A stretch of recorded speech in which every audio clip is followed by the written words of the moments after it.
Good evening, comic book fans. Welcome back to Comics in 5 Minutes. I'm Revel, the host Shorty, and yes, it is dark outside. It's an evening podcast. Sorry, podcast. It's been a long time since I've done podcasts. Obviously, a bit of language still there. No, it is a video review. It is the second one I've done today, and it's because there's simply so many comic books out this week, and a lot of them are Marvel. So I'm doing at least one Marvel a day, and I'm going to mix it up. This one is Ben Reilly, Spider-Man, not Peter Parker Spider-Man, not the Amazing or Spectacular, or any of the other things we use to describe Spider-Man or Spider People for that matter. And because it is another Spider-Man comic or Spider-Person comic, and it's the second one I've done this week, let's call them Spider-Verse, shall we? It's the second Spider-Verse comic. It's kind of hard not to compare the two and figure out what one did right and what one did wrong.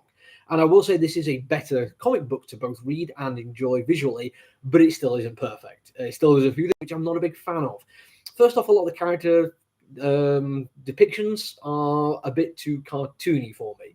There's a lot of overwrought facial expressions at times, and it comes across as like a caricature rather than a character. Now, sometimes that can work if you're doing something which is a little bit more lighthearted, but they are clearly going for a hefty emotional weight in this one, which works quite nicely. I'll get to that later on. Also, it is Marvel using digital coloring, and it is a little bit much at times. Read Bolero earlier, which does way better coloring using digital effects. This one, no, it's a bit too shiny, a little bit too unreal, far from organic. There are times it works well. There's an excellent shot early on of New York City at street level, which looks absolutely brilliant, totally captivating, and totally makes you feel like you're part of that moment. And there's also this rather wonderful moment of the character being backlit from car headlights. That is really good. Very clever bit of artwork there, and I like it. And there's also, on two separate occasions, you get this style. Basically, on one occasion, it is human becoming monster, then said monster becoming human. Those two moments are both done really, really well. The earlier issues I mentioned, not necessarily 100% photorealistic characterizations, but not in any way that's really worrying. This is literally a monster, so it's fine that it doesn't look 100% human. So, few things does well, few things it doesn't.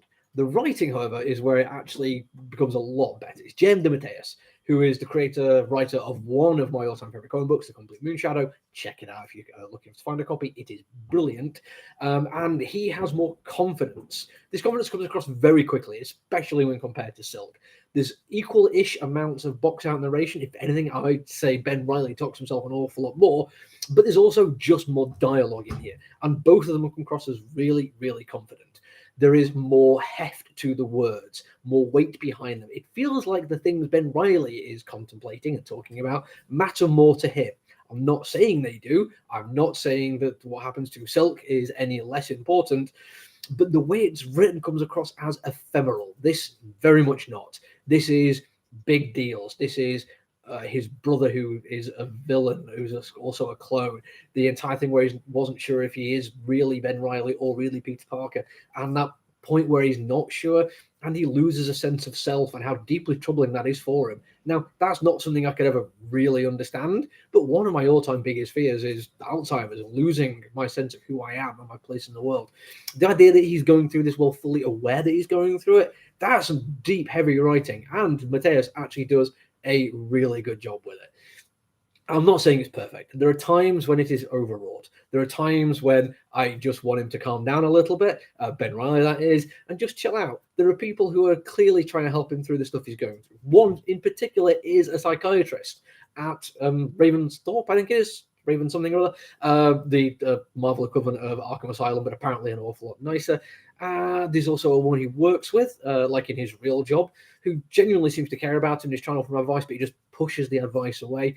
And then at his job, there's a guy who goes in there, who gets coffee, who is into vintage movies, who is clearly flirting with Ben.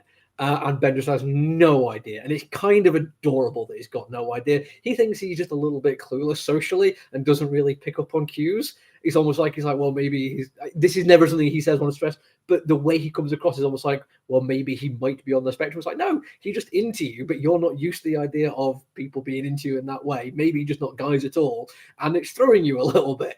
But it's a genuinely nice bit of writing. But it's still a little bit too much. Still a little bit overwrought. There is multiple plot lines running throughout it, and I like the fact that it isn't simple one and done, and there is a bit at the end where it's going to lead to something else, but that bit at the end doesn't feel like it's anything to do with the two major plot threads that are running throughout it. maybe that's going to come back and pay off really nicely, or maybe it's going to have Spider-Man 3 with just too many villains and too much going on and not enough time spent on stuff. But this is an ongoing, not a miniseries as far as I'm aware. But this first story arc is self-contained 5 issues, I think. Either way, I'm certainly more confident there's going to be better. This issue is better than Silk, but it still hasn't quite pushed through that barrier like Miles Morales did and be like, yeah, this is a great character in a great world. Pay attention to it. It's going to do something special. If you're already into Spider-Man, I would say this would be something you should check out, though. That's it from me. I'll be back tomorrow. Until then, look after each other, everyone. Stay safe. Bye.